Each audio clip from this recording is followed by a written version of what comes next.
bring in Fox Sports analyst Petros Papadakis, the captain of the self-proclaimed worst team in USC history. He is on the call tomorrow. Petros, what's up, man? Great to have you on the show. Always great to be with you guys, and thank you. It's great to talk to you again. And I love the great state of Utah and football in the state of Utah. So looking forward to this matchup. This has always been a good one, and I hope it doesn't go away forever. Yeah, and that's something we were just talking about is do we want Boise State in the future? Personally, I do not, because in the Big 12, BYU needs to schedule some wins, especially that G5 spot where you probably have one P5, one G5, and an FCS.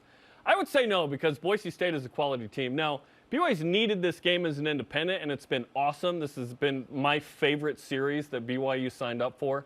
But it sounds like you want it in the future for BYU. Well, you know, I mean, for me, I'm not counting wins for anybody. I like good football.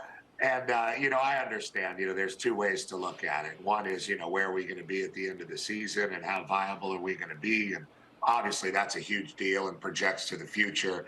But the other one is just the proximity of the schools, a lot of LDS action in the state of Idaho, as you know, and it's a great fit. And there's a lot of respect, especially between these two coaching staffs. So I hate to see it kind of go by the wayside, but I understand your points. I live in the world, so I get it.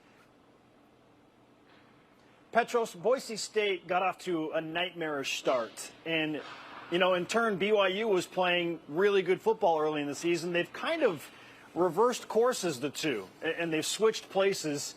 But we're still trying to figure out just how good Boise State is, because their strength of schedule is 119th right now, according to ESPN's Football Power Index. How good is Boise State, even though outside of Oregon State, they haven't really been tested by high-level college football teams? Well, I think, you know, Boise State is a team that has been going through a transition, just like a lot of teams, especially in the Mountain West Conference. You know, you have Colorado State trying to become an air raid team. Nevada's trying to become a more defensive team. Fresno had to figure out an identity without Jake Hayner and went 2-2. And Boise had a similar kind of crisis. You know, they went down and lost to UTEP and fired their offensive coordinator, Tim Plow, as you know, and they kind of changed the identity of their team. They went with Talon Green, who I really like. He's a big, strong guy.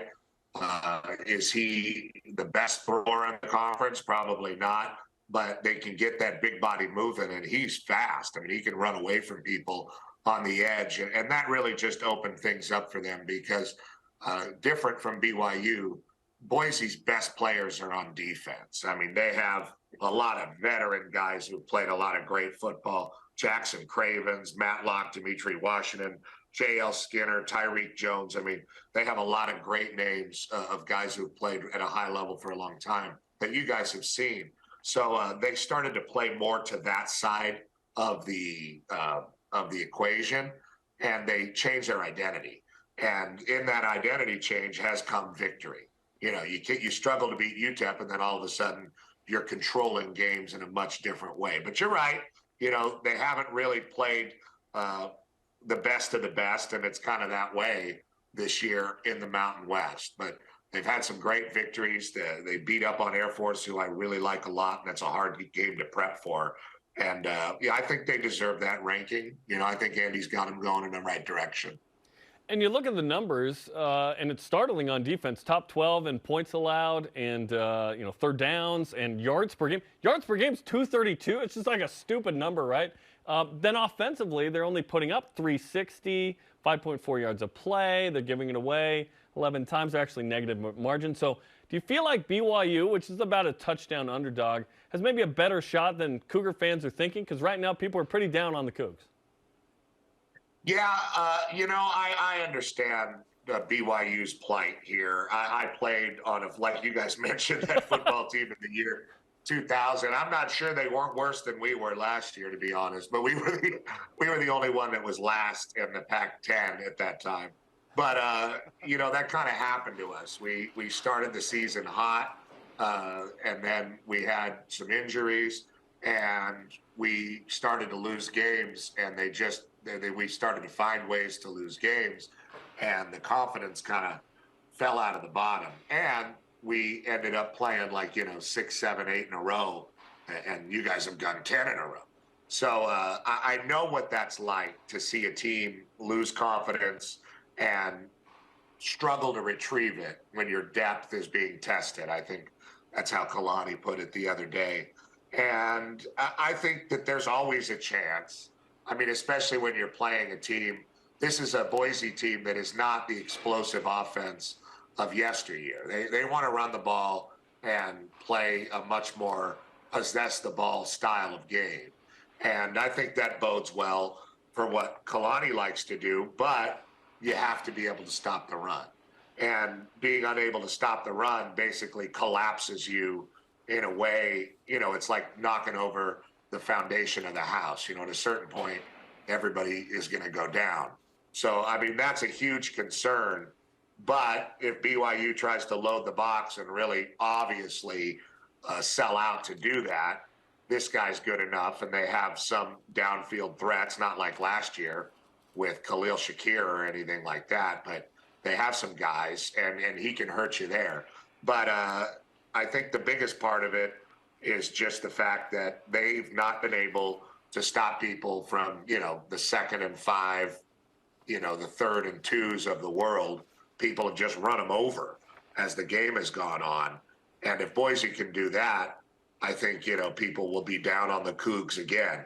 But I happen to think that, like Kalani said, this kind of game gets the best out of these guys. And I think they'll bow their necks, and all it takes is a few plays here and there, and we got a heck of a football game. So we're hoping for that.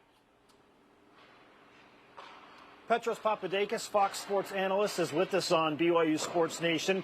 On film, Petros, what's the most fixable thing for BYU this week that you think that they can turn around? You have to be able to make plays down the stretch. I mean, if you play tight football and you have a bunch of people that are injured and your quarterback is under siege like Jaron has been, and you have people in and out, like they have guys that you're supposed to depend on, just haven't been there for you. I don't know what the status of Chris Brooks is in this game. I mean, there's just been a lot of people beat up. So when you need to get a first down to finish the game against ECU, you got to get the first down. You've got to find a way to make that play. And I mean, other than that, that's really what this kind of stuff comes down to. I mean, when you've dealt with a lot of adversity, and really that's what football is all about. Football is not about being perfect. We know that that's never possible, but you have to be able to overcome adversity because it comes in some form in every game, in every season, in every drive. And they just have not been able to do that. And to me, I don't think it's really a technical thing. I mean, to me, and that's the best thing about being on TV, is I don't have to solve anybody's football problems on film. But, to me, it's just you have to make one more play. You're in these tight games, and you've got to find a way to win them, to turn your team around, and to bring that victory feeling into your building for the whole week leading to the next one. When you start to lose, it builds on itself in a negative way.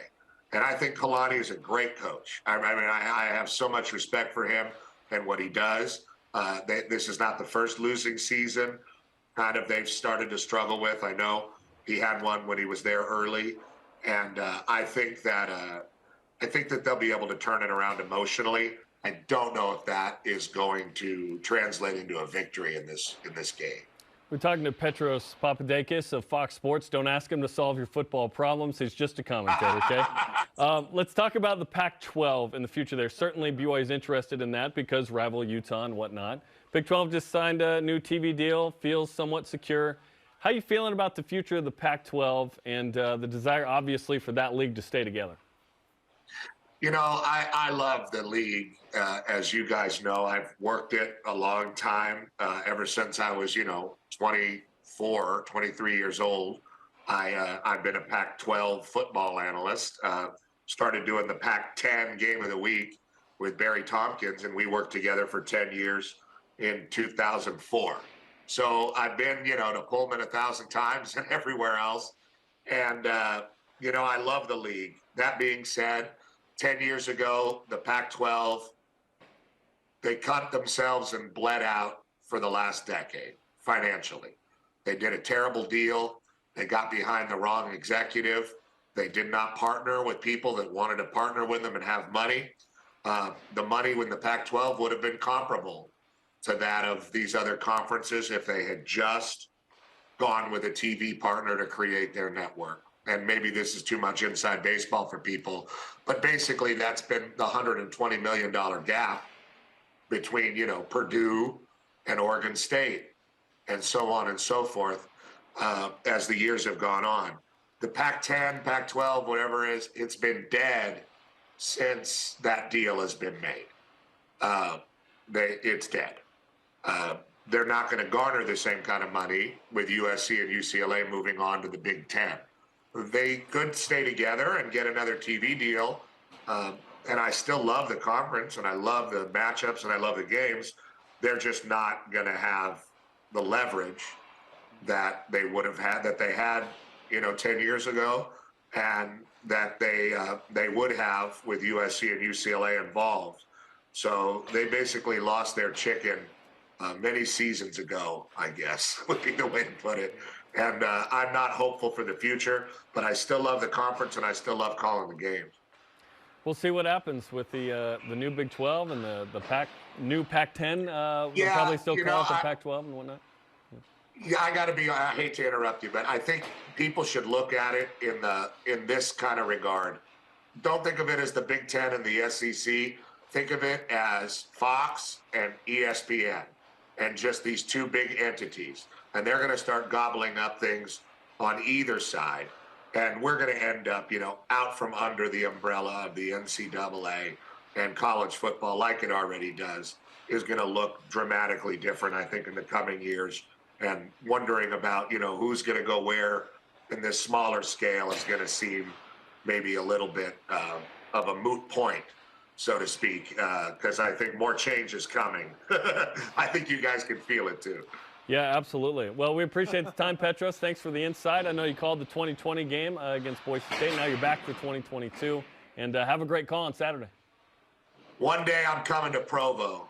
You know, every year I go up to Sundance, but not the film festival. I go to the real place, and I love it, and I see all the people coming up from Provo. I love the state of Utah. And good luck to the Cougs. God bless you guys. Thanks, Petros. We appreciate it, man.